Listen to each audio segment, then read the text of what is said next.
Bonjour Anne Parillo. Bonjour. Alors, nous avons la chance de vous recevoir prochainement à la Ciné Masterclass. Et avant cela, j'avais envie d'un interview un peu plus intime. Alors déjà, l'idée, l'envie de faire une masterclass avec nous, d'où elle vient? Est-ce que vous avez une envie de transmission? Est-ce que c'est des questions qui vous importent ou Alors, je ne sais pas si c'est une envie de transmission ou une envie d'échange. Je pense que j'ai vraiment envie de ce partage.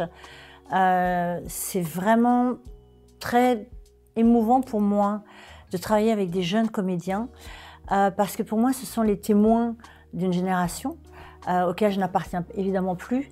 Et ça m'intéresse de savoir aujourd'hui par quoi ils sont habités, quelles sont les questions qui se posent, quels sont les sujets qui les préoccupent. Et c'est ce partage-là que j'ai envie de confronter avec ce par quoi moi je suis habituée à habiter. Et c'est aussi le fait effectivement que je me dirige de plus en plus vers l'idée de la réalisation et que c'est important pour moi de savoir quand on a un jeune acteur ou un acteur ou une actrice en face de soi, comment on parvient à obtenir l'émotion dont on a besoin et comment on travaille pour libérer la personne qui est en face de vous et en même temps la diriger pour être précisément dans ce que vous recherchez. Les jeunes acteurs, pour moi, ça correspond un peu à la période des adolescents dans la vie de tous les jours. C'est des adolescents du monde artistique et donc c'est une période extrêmement bouleversante parce que c'est leurs premiers pas, c'est leurs premiers émois, c'est leurs premiers cris, c'est leurs premiers désirs et de capter ça, cette richesse-là qui ne reviendra plus jamais. Pour moi, c'est les choper à l'adolescence du métier. Et ça m'intéresse vraiment aussi. Est-ce que vous, des grands directeurs d'acteurs ou des grandes directrices d'acteurs, vous en avez rencontré pendant votre carrière? Oui, moi je pense que j'ai été gâtée parce qu'effectivement entre Besson, Breillat, Marchal, Olivier Marchal, voilà, ce sont avec des méthodes totalement différentes bien évidemment, mais qui vous donnent tous les moyens, tous les outils pour essayer de sortir ce qu'il y a de meilleur en vous et ce qu'il y a de plus juste. C'est très subtil, c'est très délicat. Voilà, c'est un matériau. L'acteur est un matériau qu'on travaille, qu'on sculpte, qu'on dirige, qu'on manipule aussi. J'ai noté une phrase d'Alain Delon qui disait un directeur d'acteur, c'est quelqu'un qui vous prend ce que peut-être personne ne vous a pris de vous-même, qui arrive à vous tirer de vous-même le summum. Qu'est-ce que vous en pensez? Je pense aussi que c'est ce que cherche l'acteur. C'est un monde très particulier, le cinéma en fait, parce que de tous les arts, de toutes les disciplines artistiques, l'acteur est la chose la plus floue. Tous possèdent un outil, un objet, un instrument. L'acteur, son instrument, c'est lui-même. Et donc, il y a quelque chose de psychologiquement différent de tous les autres, parce qu'on est dans un travail sur soi, dans un abandon à l'autre et dans une confiance. On s'imagine que l'autre sait à votre place et pour vous ce que vous possédez à l'intérieur, mais que vous tout seul, vous n'êtes pas en capacité d'atteindre. Et donc, il y a forcément un rapport d'ascendant, un rapport de soumission, un rapport d'abandon, qui pour moi s'apparente à quelque chose d'extrêmement psychologique. C'est assez violent. Oui. Enfin, la façon dont vous en parlez et dont vous l'envisagez, c'est un rapport qui est quand même... Oui, et puis je pense qu'il faut que... Et c'est ça qui m'intéresse aussi avec un jeune acteur qui n'est pas encore transformé ou qui n'a pas encore totalement capté qui il était. Donc il est encore extrêmement malléable, modulable, de lui faire accepter par où il doit passer, lui, pour y parvenir. Et donc, oui, c'est violent. Oui, c'est violent d'aller ouvrir cette boîte extrêmement intime qui est la boîte des émotions, qui est la boîte des sensations, qui est la boîte des failles, parce qu'on travaille avec nos failles. Mais est-ce qu'on peut pas travailler en douceur aussi? Ça n'empêche que ce qu'on demande à l'acteur est violent. On lui demande de s'ouvrir, on lui demande de se donner. C'est comme dans une histoire d'amour, c'est violent. C'est-à-dire que si vous voulez que l'histoire soit riche, soit forte, soit passionnante, elle va être violente. Parce que sinon, on part dans des dimensions de protection, de préservation. On n'obtient pas la rareté, on n'obtient pas la chose unique, la chose presque miraculeuse d'un être qui a lâché prise, d'un être qui, malgré lui, parfois, s'est laissé attraper. Mais en même temps, encore une fois, c'est ce qu'il demande. Quand un réalisateur choisit un acteur, il le choisit dans une confiance que cet acteur va s'abandonner à sa quête, à sa demande.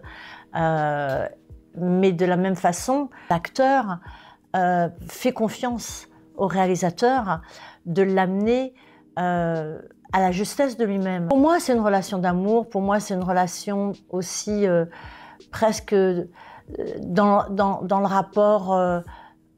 Voilà, c'est des identités parentales aussi presque, les metteurs en scène. Est-ce que vous pensez qu'on peut faire ce métier et être heureux? En fait, je pense que c'est dans le sens inverse.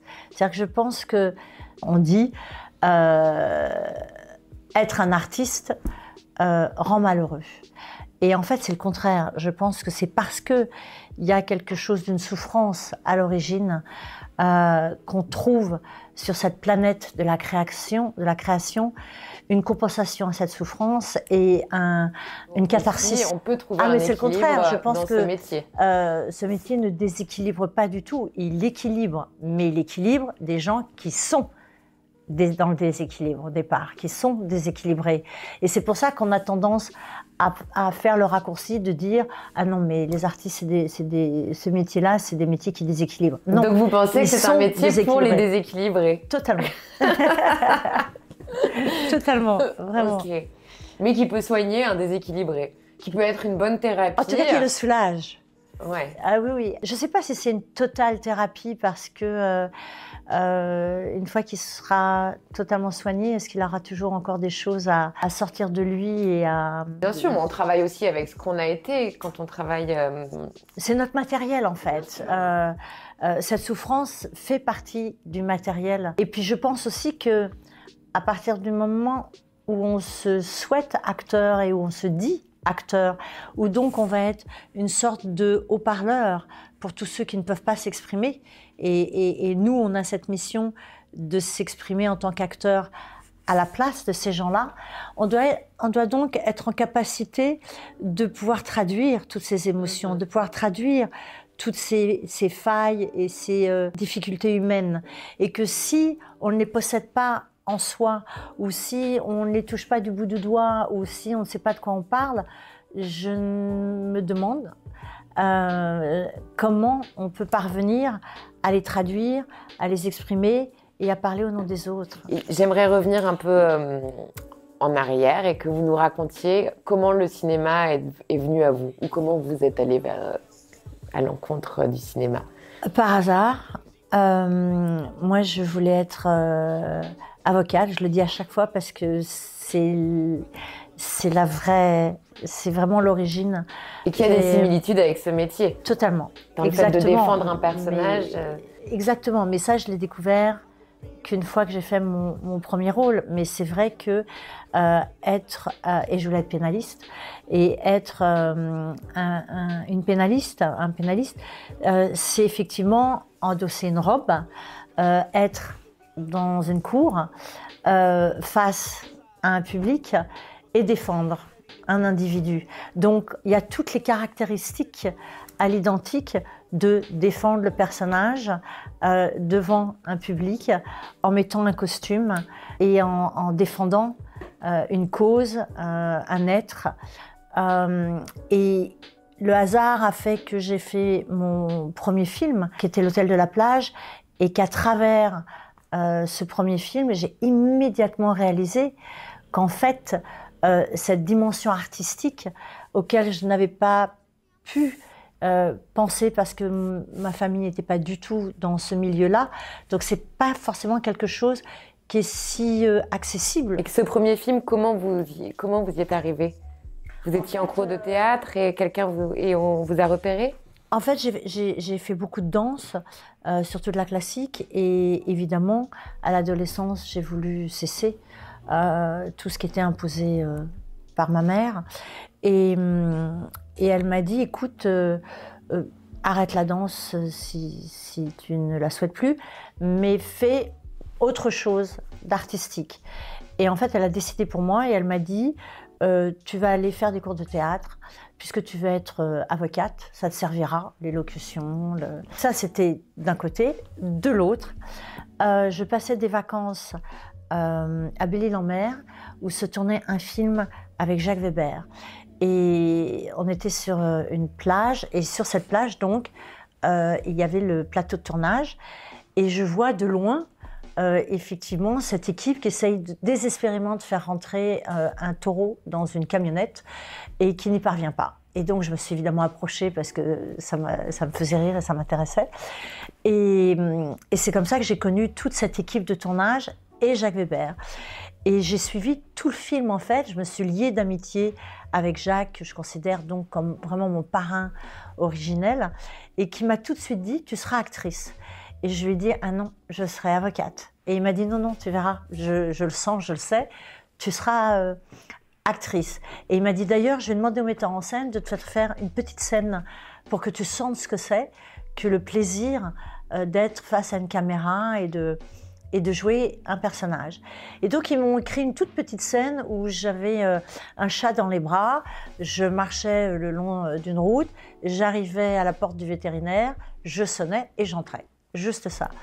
Et donc, à la fin, il me dit « Est-ce que tu as senti ?» Je dis « Je ne suis pas convaincue, mais non, je pense que je vais rester sur ma décision. » Jacques m'a dit « Quand tu changeras d'avis, voilà l'adresse du cours Florent auquel tu iras pour apprendre le métier. » Je suis allée à l'adresse que Jacques m'avait indiquée et je suis rentrée au cours Florent. Et au cours Florent, j'ai fait à peine un an. Et là, toutes les auditions sont affichées sur un panneau. Et il y avait l'audition pour l'hôtel de la plage. Et je suis allée faire l'audition, mais encore une fois, sans aucune angoisse, parce que j'avais pas du tout l'enjeu de vouloir être actrice. Donc évidemment, je suis allée avec une telle facilité. J'ai pas amené de photos alors qu'on me l'avait demandé. J'avais pas appris le texte alors qu'on me l'avait demandé. Enfin, je suis arrivée vraiment un peu rebelle et un peu... Et le metteur en scène, évidemment, a dit « Elle, c'est mon personnage, en fait. J'ai besoin... » Et donc, il m'a fait passer l'audition. Il m'a engagée et j'ai fait l'hôtel de la plage. Et à partir de là, j'ai su que c'était l'endroit où je voulais vivre. Et la rencontre avec Alain Delon, comment ça s'est passé? Audition. En fait, il préparait son premier film. En fait, les 2 films que j'ai fait avec Alain, c'est les 2 films qu'il a fait en tant que réalisateur.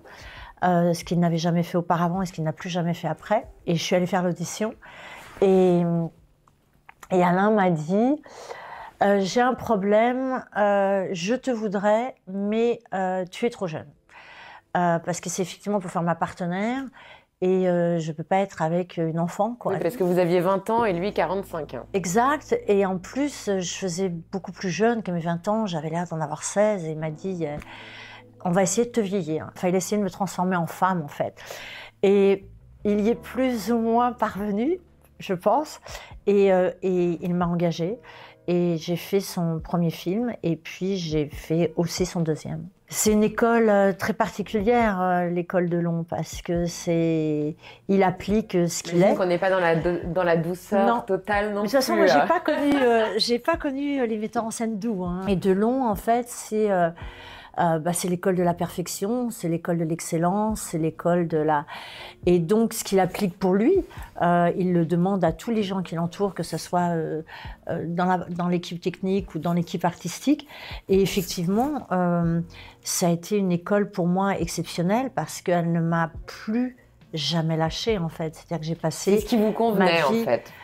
En tout cas, c'est ce qu'il a inscrit en moi. Et comme j'étais effectivement très jeune et que c'était mes débuts, c'est vraiment ce qu'il a imprimé. De toute façon, je suis comme lui, une insatisfaite chronique et qu'effectivement, je veux toujours plus, toujours mieux et toujours dans la quête de ce poison qui est la perfection. Et j'ai découvert très très récemment, dans la dernière pièce que j'ai fait au théâtre, ce qui est formidable dans ce métier, c'est qu'on apprend en permanence, en permanence. Et je me suis pris une très très grande leçon un soir de représentation, c'est que le trou au théâtre, qui est la chose qui nous cauchemarde jour et nuit, et sur lequel on supplie que ça ne nous arrive jamais, il m'est arrivé. Il m'est arrivé, on a joué 2 mois, et il y a un soir où j'ai eu le vrai, mais le vrai, c'est-à-dire celui où vous vous demandez qu'est-ce que vous faites sur scène, pourquoi vous êtes là, vous êtes en pleine représentation, c'était le tout début, c'était la première phrase de la représentation. Donc c'est un trou où vraiment on se dit le vide absolu dans l'esprit. Et normalement, ça arrive tout le temps les trous, mais on les récupère, on se rattrape, et là, le véritable trou, celui dont on a la frayeur, à un tel point que j'ai été obligée de dire la vérité. Et j'ai été obligée de dire à la salle pleine, je suis désolée, je ne sais plus du tout ce que je dois dire. Je vais aller chercher mon texte. Je vais aller la chose hallucinante qui a été une des plus grandes leçons de ma vie. Dès que j'ai vu la première phrase, tout est revenu. Tout est revenu. Je suis revenue sur scène évidemment en m'excusant, en mettant le public avec moi, en les mettant vraiment dans ce que j'étais en train de vivre. Et ils ont été tellement chaleureux, ils ont applaudi à tout rompre. Je les ai sentis tellement proches, tellement avec moi. Ça a été une des meilleures représentations que j'ai jamais faites de tout le spectacle. Vous étiez connecté au public. Parce que d'un seul coup, très intime. Ça m'a donné une telle liberté. J'avais fait le pire. Je ne pouvais pas faire pire. Ça a été la plus grande leçon entre la recherche de la perfection et la recherche de l'authenticité. Et aujourd'hui, je sais que c'est l'authenticité qui est la vraie quête et non pas la perfection. Donc en 1990, Nikita, film pour lequel vous êtes récompensée du César de la meilleure actrice. C'est un rôle incroyable où vous êtes à la fois extrêmement forte, à la fois très fragile, masculine et très féminine, un rôle dans l'abandon total, qui a été écrit sur mesure par Luc Besson pour vous. J'ai plusieurs questions, bien sûr. D'abord, comment vous lui avez inspiré ce rôle? Et ensuite, quelle a été la préparation? C'est un rôle très physique aussi. Alors, l'inspiration, parce que effectivement, je lui ai demandé, c'est qu'il n'arrivait pas à percer le mystère que je dégageais à ses yeux. Et ça l'a inspiré pour dire, mais quelles peuvent être les personnes qui ne peuvent pas parler ou qui ne peuvent pas dire qui elles sont ou qui sont tenues au secret. Et c'est comme ça que toute l'histoire de l'agent, des agents secrets, des espions, ça lui a inspiré le personnage de Nikita. Qui est un personnage extrêmement sauvage aussi, qui a quelque chose de très animal. Oui, organique, très organique, très dans l'émotion, la pulsion, et la vérité de ce qu'elle sent, de ce qu'elle ressent, de ce qu'elle vit. Et moi j'aime bien parce que justement ça cassait avec l'école de l'eau, où là on était dans une sorte d'opposé qui était au contraire la viscéralité, qui était l'animalité et le spontané. Comment vous l'avez préparé ce rôle? Alors ça a été très long, ça a été une très très grosse préparation, plusieurs mois, où on a touché à toutes les disciplines auxquelles Nikita devrait faire face. Donc il y avait effectivement les armes. Donc j'ai appris à manier toutes les armes de la plus petite à la plus grosse, c'est-à-dire de celle au poing jusqu'à celle aux hanches. En fait, quand on prépare un personnage, en tout cas moi je suis construite comme ça, j'aime vivre en amont l'expérience de ce personnage. Quand j'ai tourné une métisse, je suis partie vivre un mois à Hudson Bay dans une réserve indienne. Donc quand je fais Nikita, effectivement, je me mets dans tous les univers dans lesquels elle va être confrontée. Les armes, par exemple, je me suis sentie mais surhumaine, quoi. C'est-à-dire qu'à un moment, parce qu'aussi je faisais les arts martiaux, donc il y avait les armes et les arts martiaux.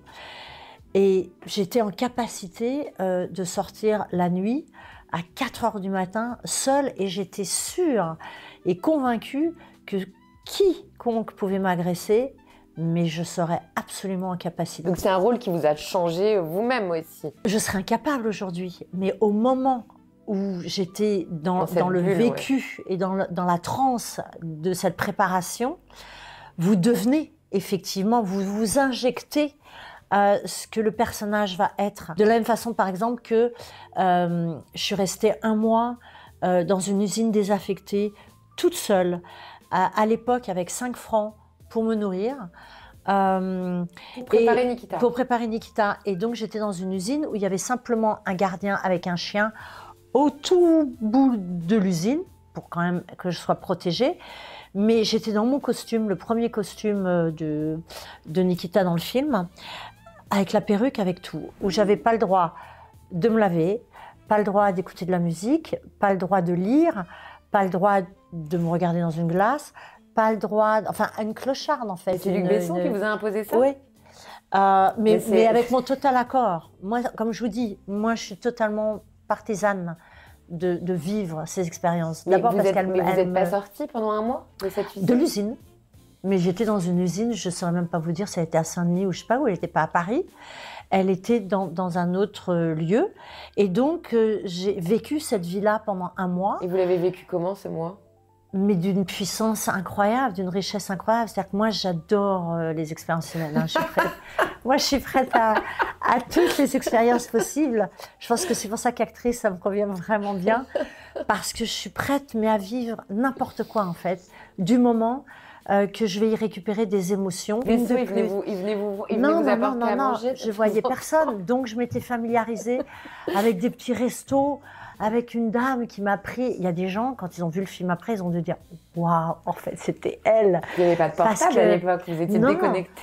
J'étais complètement déconnectée. Et je me rappelle d'une anecdote aussi, de 2 anecdotes dans le métro.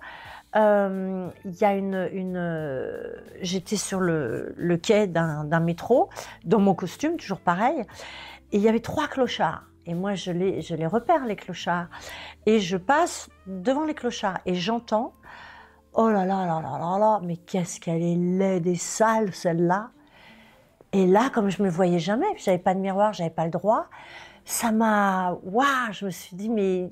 C'est bon, je suis prête. Oui, où est-ce que j'en suis rendue, quoi. Franchement, vous étiez ni laide, ni sale, même mais que ce soit des clochards qui soient offusqués, je me suis dit, waouh. Et vous vous en êtes remise facilement? Eh ben non, c'est là où je vous dis que l'être humain il est très très fragile, parce que quand il a fallu que je redorme dans un lit, parce que j'avais pas de lit, hein, j'étais une espèce de paillasse, quand il a fallu que je prenne mon premier bain et que je dorme dans un lit, eh ben j'y suis pas arrivée. C'est un film dans le film, non, en fait, c'est incroyable. Mais pareil, j'ai été arrêtée parce que une fois que ça a été l'autre partie, c'est-à-dire où j'étais plus dans l'usine, mais il fallait que je m'entraîne aux armes, j'avais donc tout le contraire.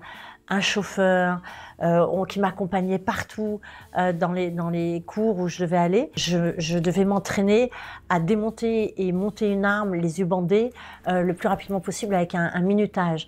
Et donc je faisais ça toute la journée dans la voiture, à chaque fois qu'on me conduisait quelque part. Et la production m'avait dit « Ne faites jamais ça ». Parce que vous avez des vraies armes, j'avais des Uzi, qui est l'arme israélienne, et si vous faites prendre, on n'a pas le droit en fait. Et je me suis fait prendre. Et donc, pareil, j'ai vécu cette expérience où ces gens-là m'ont pas cru, m'ont pas reconnu, et donc ils m'ont arrêté, ils m'ont mis.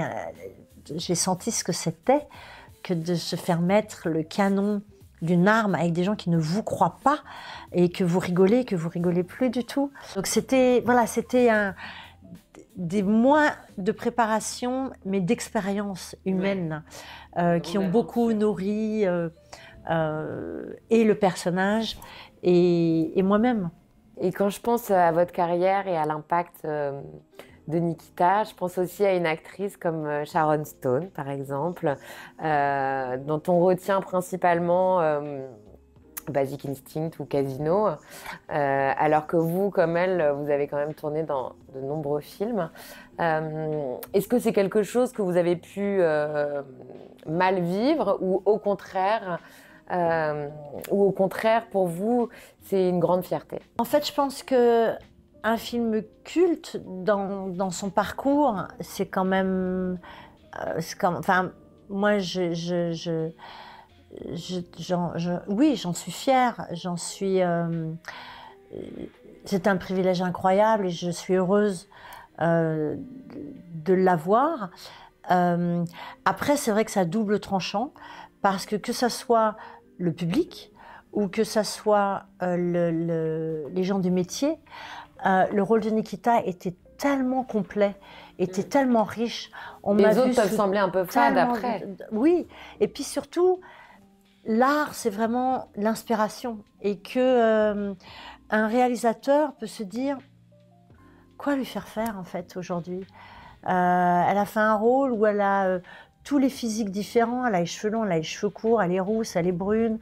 Elle est tout et son contraire dans le film. Elle est comme vous l'avez dit, elle est douce et violente.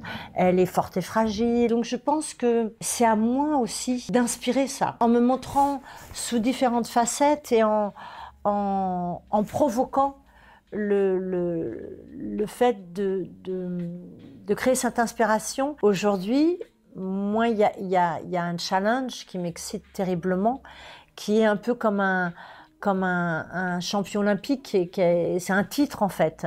Quand on a gagné un César ou quand on a eu un film culte, c'est comme un champion qui a gagné son championnat. Il faut qui rejoue son titre, en fait. Ouais. C'est peut-être à moi aujourd'hui de provoquer le personnage qui challengera Nikita sans du tout l'oublier, sans du tout la détruire, parce qu'elle fait partie de mon panthéon et je l'aime comme voilà, au même titre que les gens l'ont aimé.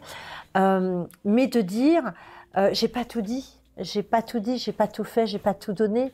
D'abord parce qu'il s'est passé des années et que donc la vie aussi m'a nourri, les expériences m'ont nourri, le travail que j'ai fait m'a nourri, et que je suis prête aujourd'hui à challenger et à relever le défi à travers un personnage. Mais il faut donc créer ce personnage de la même puissance, parce que sinon la compétition n'est pas possible. La comédie, par exemple. Oui, alors ça c'est une autre envie, oui, vraiment.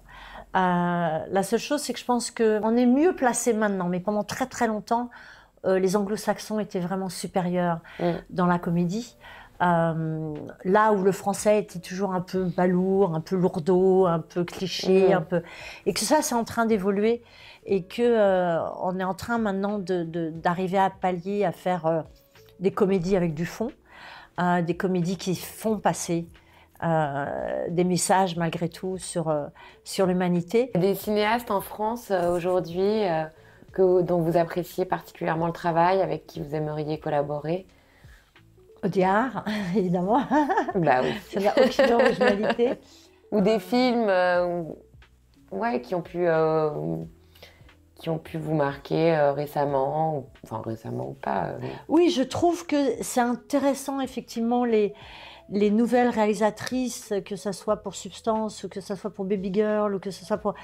Je trouve effectivement que d'essayer d'ouvrir Il y a un renouveau aussi avec le cinéma de genre qui revient beaucoup, enfin qui prend sa place aujourd'hui aussi en France.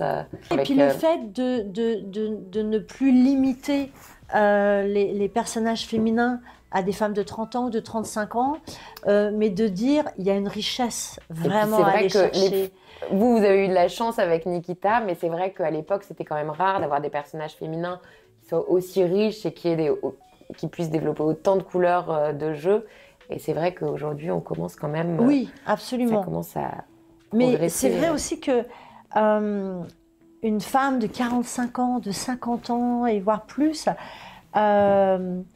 si on arrête de la regarder à travers son âge, mais plutôt à travers son vécu et son expérience de la vie, c'est des personnages comme des personnages à la Gina Roland, c'est-à-dire c'est des personnages, ou Bette Davis, ou John Crawford, c'est-à-dire que ces femmes qui ont une dimension humaine de par l'âge qu'elles ont, de par la vie, le vécu.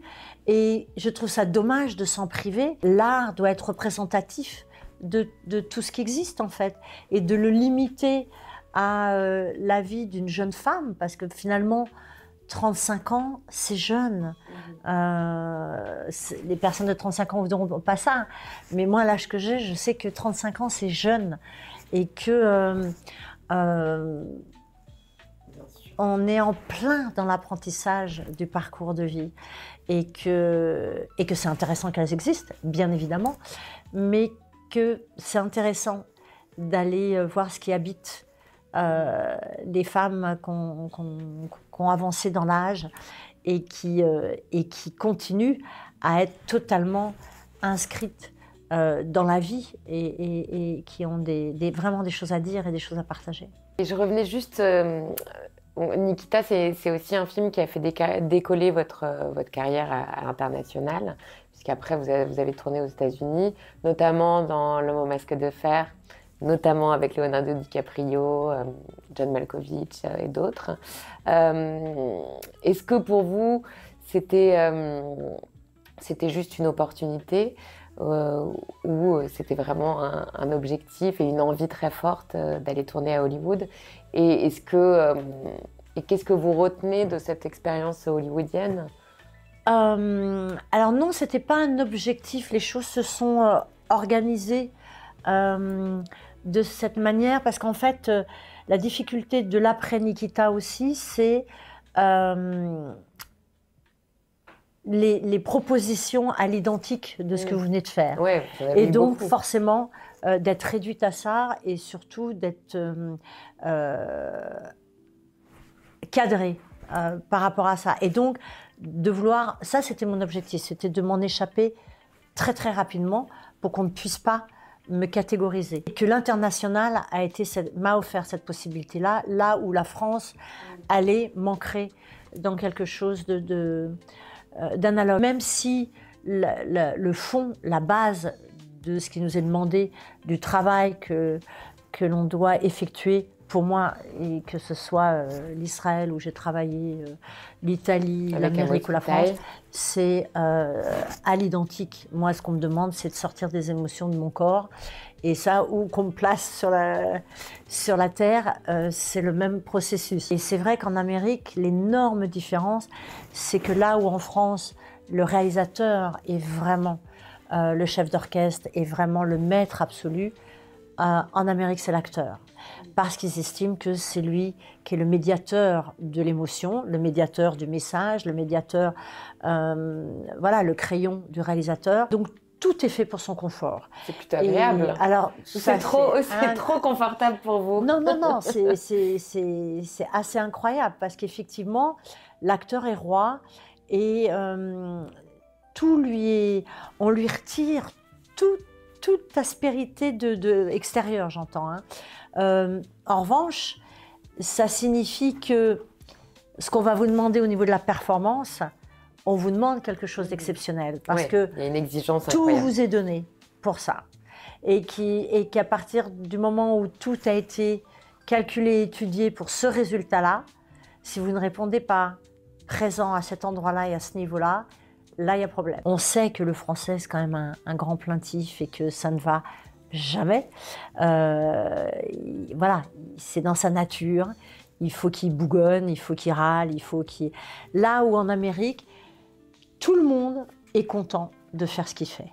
Que ce soit celui qui ramasse les câbles, celui qui fait la lumière, ou ils sont tous à assumer leur choix de vie et ce qu'ils ont, et ils le font avec une joie et voilà. Et ça, c'est très très agréable quand même, parce qu'il y a une atmosphère de travail qui est qui est très agréable. Et la dernière chose que je dirais par rapport à ça, mais qui est fondamentale en fait, j'aurais dû commencer par ça, c'est la virginité quand vous travaillez dans une langue qui n'est pas la vôtre. Parce que le langage, les mots qu'on utilise, la façon dont on les dit, le son qui sort de votre bouche, il est directement lié à votre parcours et à votre enfance. Il y a un vécu, il y a un historique dans ce langage. Là où, en langue anglaise, j'ai pas d'histoire, ou en tout cas, j'en avais pas à l'époque. Donc, il y avait une virginité totale, et vous n'êtes donc pas la même, et vous ne jouez pas pareil. Et donc, un lâcher-prise beaucoup plus évident, parce qu'il n'y a pas ces enjeux-là. Et ça, c'est quelque chose de très excitant et de très jouissif à découvrir de soi. Ah oui, oui. Moi, mais pareil pour l'italien, pareil, j'ai tourné en italien.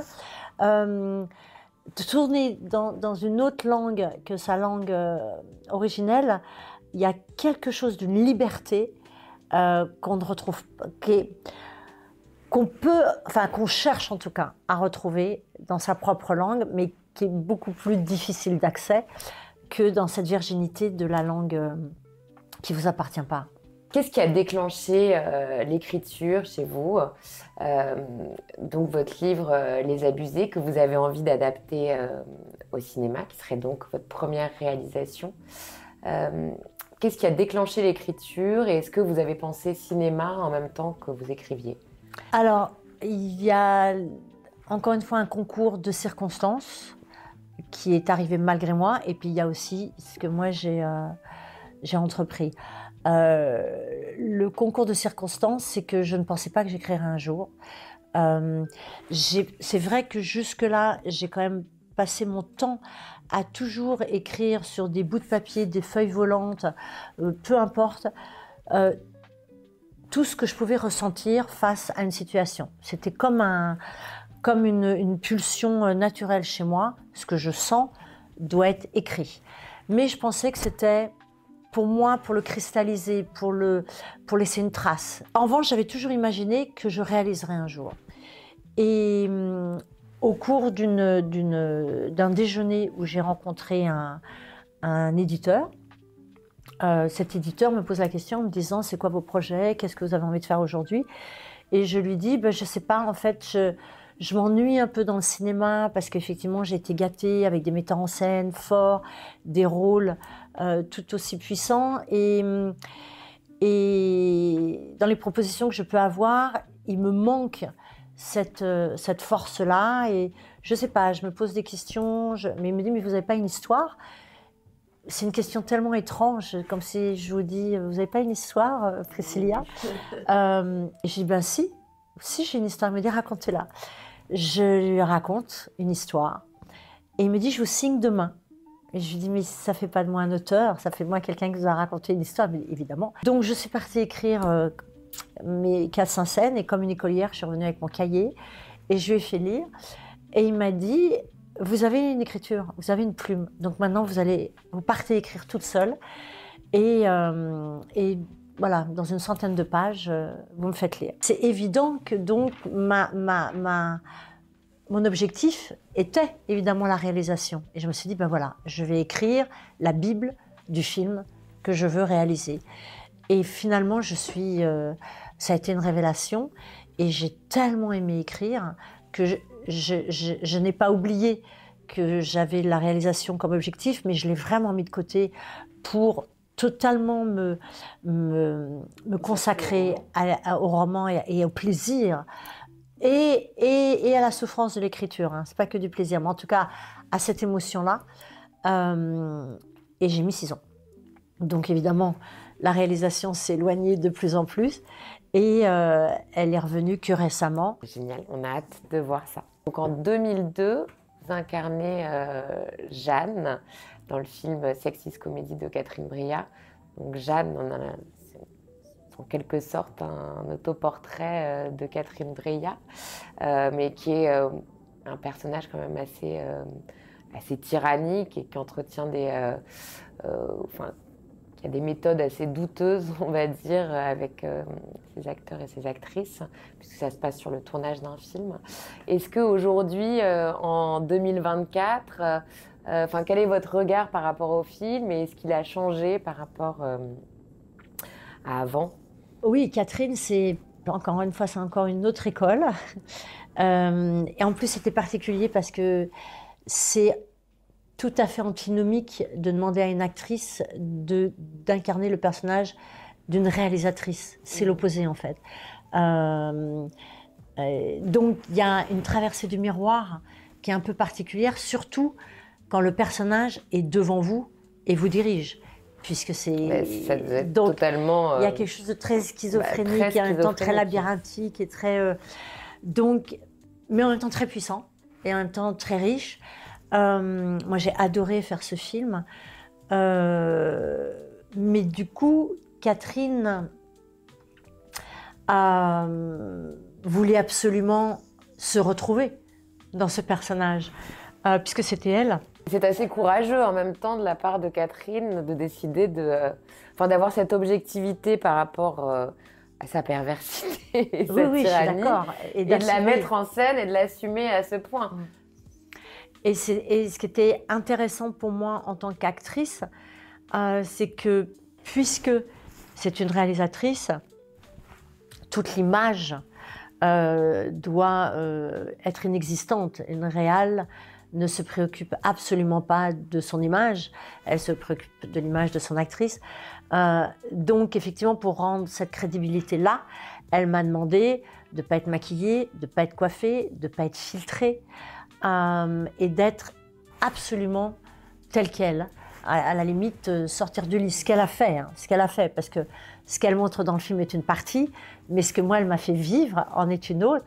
Et justement, pour être sûre qu'il n'y avait jamais une maquilleuse qui allait se glisser, juste mettre un peu de poudre, on venait me chercher à la sortie du lit et on m'amenait direct.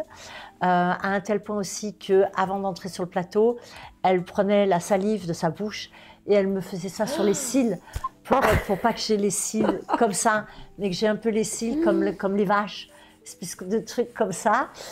Qu'elle avait un ciseau dans sa poche et qu'elle prenait mes cheveux et qu'elle les coupait comme ça, une mèche comme ça, une mèche comme ça, pour que le truc soit un peu chaotique, un peu pas bien fait. Et vous le viviez bien? J'acceptais tout. De toute façon, avec Catherine, c'est pas négociable. La bouche, elle voulait pas qu'il y ait ces espèces de bouche, voilà, bien en place et tout. Elle me la tirait comme ça pour la strier, pour faire comme si elle était un peu gercée. Ah non, mais plein de choses comme ça. Et au niveau de la caméra, elle avait dit les filtres interdits. Et donc, le chef-op français, parce qu'on a tourné au Portugal, avait dit « Ah non, mais moi, je ne filme pas une actrice sans filtre, c'est criminel et on ne peut pas faire ça. » Et elle lui a dit « C'est sans filtre. » Et donc, on a fait des essais. Elle a dit « Non, non, il y a un filtre, on recommence. » Et donc, il s'est vraiment fait violence en disant « Mais c'est horrible ce que vous faites. » Donc, c'est sans filtre. Et donc, ça a été toute une expérience le même costume, évidemment, pendant 2 heures, c'est-à-dire une sorte d'uniforme de réalisatrice, ce qu'elle est elle. Hein. Elle arrive tous les jours la même. Donc, c'était une expérience, vraiment. Et j'ai vraiment fusionné avec elle. C'est une femme brillante, c'est une femme exceptionnelle. Mais est-ce qu'elle dénonce en même temps sa propre... Il y a une espèce d'autocritique quand même ou non c'est quand même très particulier. Quand je lis les critiques, j'ai lu les critiques qui datent de la sortie du film de journalistes très identifiés, que ce soit dans Le Monde, dans Le Figaro, et il n'y a que des critiques plutôt dithyrambiques, mais pas une seconde on évoque la tyrannie, la perversité, tout ce qui peut être dénoncé. Alors qu'aujourd'hui, en 2024, quand on regarde ce film, la lecture est plus du tout la même, je trouve. Oui, mais parce que Catherine est maligne, déjà. D'abord, c'est une femme. C'est quelque chose de très féminin, l'actorat, parce qu'on est sous l'ascendance de quelqu'un qui vous dirige. Donc il y a quelque chose de très féminin. Et que parfois, pour un acteur, c'est pas si évident d'accepter la direction d'une femme et de s'y soumettre. Et c'est le propos du film. Je crois que c'est pour ça qu'elle n'a pas été accablée, c'est parce que c'est pas gratuit. À partir du moment où là, il y avait une raison d'être, parce que c'était le propos du film, je pense que c'est... il y avait plus un côté nuit américaine de Truffaut que vision d'une réalisatrice tyrannique, en tout cas pour l'époque. Mais je pense que vous êtes une très bonne avocate de votre personnage.